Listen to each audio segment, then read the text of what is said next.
Hello beautiful creative friends, it's Belinda, and today I am here to share a traveler's notebook spread using a hybrid approach. So for this one I have used some digital elements and supplies. This is from Paislee Press and the collection is called Rainy Days. I will see if I can link that in the description box for you. And this is really sort of a more detailed look about how I actually put these hybrid spreads together. This is something that I do quite a lot in my traveler's notebooks. I just find that it's a format that lends itself really well to this style of documenting. I have got a huge amount of digital collections on my computer. I really love them and I love getting to make use of them. So what I've shown you there is all of the supplies that I have printed out and prepared. You would have seen that some of them I have just printed. That would be like the background pages, the journal cards, the tags, anything that's a little bit more detailed. I'm not a huge fan of fussy cutting. So if I can get my Silhouette Cameo to do the cutting for me, I'm absolutely going to do that. And with this one in particular, there were some really detailed pieces that I wanted to use.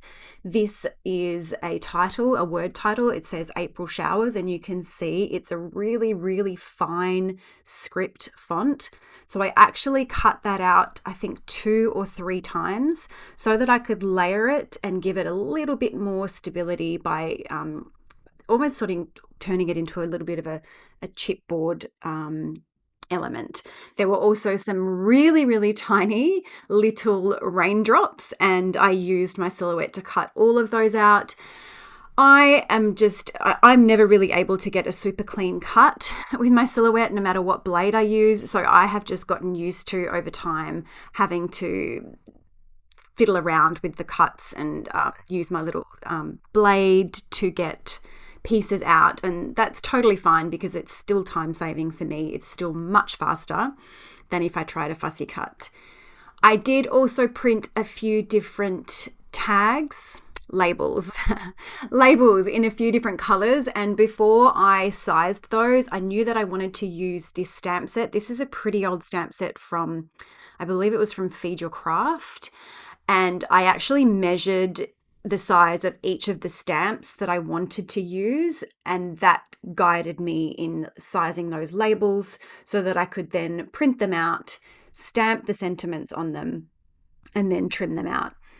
So here I am trimming down the background pages. I have sized these in Photoshop according to the size of the traveler's notebook that I work in. I make my own notebooks, so they're not a standard size. I do make them a little bit different to a standard size notebook. So before I printed these out, I resized each of the pages, and then I'm just trimming them down. There were also some circle elements that you can see there, and with those, I resized them to suit the circle punches that I have. That's far easier than sending it off to my Silhouette to cut. So I've got all of my bits and pieces prepared. I think the only thing that I haven't mentioned here is that I did print my journaling onto some pink vellum. I can't even remember where I got this pink vellum from. I think it may have been from Spotlight quite a while ago, but I grabbed as many sheets of it as I could wherever I got it from because I knew that it would be something that I would use. And I just wanted to have the journaling attached to that little tag that you can see there, but I still wanted to be able to see some of the pattern behind it. So I wanted it to have a see-through element. I just happened to have this scrap piece of pink vellum there, so I thought, why not use that? I printed out more backgrounds than I would need, and I don't always do that. Sometimes I know exactly how my spread is going to look. Other times I want to have a little bit of flexibility to play and move things around and see what just looks best for me, and that's the approach with this particular spread. So that blue and white striped background paper, I love it. I thought it was really, really nice, but it was just too bold for the spread. It's not really the vibe that I was going for, but I didn't want to completely waste it. So I thought I would back the tag onto that blue and white stripe. So I've got some of it coming into the spread, but because the cardstock that I used to print these elements on is quite thin my notebook has gotten very, very chunky, and I chose to use a thinner cardstock than I would usually use for printing my digital elements. And so because of that, that tag was see-through, so you were seeing too much of the stripe coming through, which meant that when I put the journaling on top, it was just distracting. So to help with that, I've just added another little layer of just copy paper behind the tag, which just removes some of that see-through aspect of it. And I had an idea of how I wanted things to go. Sometimes I will actually play around in Photoshop before I print anything and get a rough idea of what the spread is going to look like. Other times I will just print things out and put it together and go. So I did have a little bit of a play around in Photoshop with this one. So I had a rough idea of how I wanted it to look. And now I'm just moving things around, just refining that idea. Now that I've got the products in my hand, I am definitely, when it comes to creating, I definitely prefer to have things in my hands, working with them. It's just a much easier creative process for me. So you can see I've added some stitching around the vellum journaling, around the tag. I've also added stitching around the border of each of my pages. And with that vellum journaling on the tag, I did add just a tiny bit of wet adhesive to hold it in place while I was running it through my sewing machine. And I was careful to place the adhesive in the spot that I knew that little love circle piece was going to go. So it's visible, but because that circle element is going over the top of the adhesive, you don't see it once everything is stuck down. I know that I want that title, April Showers, that is the title of my spread, to go on the top of this tag. So that's an easy win to pop that down. I did also go and have a look through my stash of supplies because I wanted to add a little bit of extra, some different textural elements in here. So at the moment we've got paper, a little bit of stitching. I just wanted something a little bit different to sort of jazz up the page a little bit, to give it a little bit more visual interest. So I had this sticker set. It's a puffy sticker set from Elle's Studio, and I thought it was perfect. Those little blue gumboots were the perfect blue for this page, so they are going down onto the tag as a little embellishment. Now I'm going to pop some thread through the tag, and I'm going to struggle with it because it's quite thick. This is more of a yarn.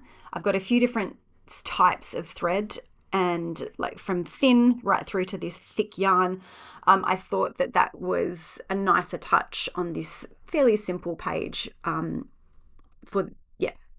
yarn is what I went with here. Using some double-sided tape, and I'm using it's not a bone folder. I'm learning now to sort of push my adhesive down before I remove the backing. I'm just finding that it helps things to stick a little bit better. I have eyeballed that. I haven't measured it, and I'm pretty happy. I find it much easier to eyeball things in this smaller format than I do in the larger format. And if you have watched any of my videos, you will know that I am someone that is a little bit of a perfectionist when it comes to placement and symmetry and balance and all that kind of thing. So eyeballing it worked here. You can see that I have tucked a couple of those tags labels with the stamped sentiments on to either side of the tag. That gloom and doom is not going to make it on the spread, and I'm totally fine with that. I've also used some tiny little punched gold glitter hearts. I have these little containers of pre-punched hearts, and I also have stars, and whenever I want to add a little bit of sparkle to a page, they come out. So I had some teeny tiny little ones in that container, and they have been used for the dot above the eye in April Showers. And I also left a space in my journaling for a heart, so it says I heart winter there, and so that little glitter heart has gone into the journaling as well. I have added the cloud, the storm cloud circle piece, and a little tag with a sentiment on it over onto the photo. You can see that I've also backed the photo with that same pink vellum, and that's just to add a little bit of consistency and cohesiveness between the two sides of the spread. And then I'm using these little raindrops as cute little sprinkly bits. There are some that are going to be falling down from the big rain cloud, which is how it was designed in the digital collection, but I've also sprinkled a few of them over across on the tag as well. Again, just to make things consistent and to bring the two spreads together. And in just a moment, I will bring out some Nuvo jewel drops. I cannot create a water-themed layout without using those gorgeous translucent blue water droplet-like drops from Nuvo. There will be some close-up photos coming in just a moment, but I do hope that you have enjoyed this video today and that it's given you some ideas and inspiration. If you'd like to keep watching, you will find more linked on the screen at the end and in the description box. And I would absolutely love for you to leave this video a like or a comment and let me know what you think. They really do mean so much to me. But I will leave it there for now and say thank you so much for watching, and I hope you have a great day.